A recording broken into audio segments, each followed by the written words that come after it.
દેશની દરિયાઈ સરહદો પર બાજ નજર રાખવા કોઈપણ પ્રકારની રાષ્ટ્ર વિરોધી પ્રવૃત્તિઓને જડબાતોડ જવાબ આપવા માટે મરીન ટાસ્ક ફોર્સ દ્વારા તારીખ 3/8/2026 રોજ ડુમસ બીચથી ભીમપુર ગામ અને તેમની આસપાસના દરિયાકાંઠા વિસ્તારમાં સઘન કોસ્ટલ પેટ્રોલિંગ અને સર્ચ ઓપરેશન હાથ ધરવામાં આવ્યું.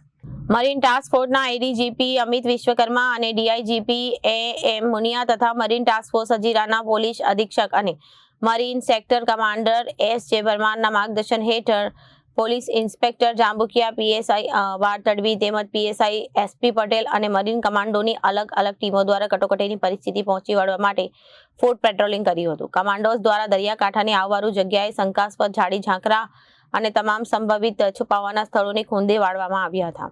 દરિયાઈ માર્ગ થતી ગુનાખોરી અને ઘૂસણખોરી રોકવા માટે કિનારે લાંગરેલી તેમજ શંકાસ્પદ જાણીતી બોટોનું બારીકાઈથી ઓન સપોર્ટ ચેકિંગ કરવામાં આવ્યું હતું. આ વિસ્તારમાં ફરતા શંકાસ્પદ ઈસમોને અટકાવીને તેમની પૂછપરછ પણ કરવામાં આવી હતી.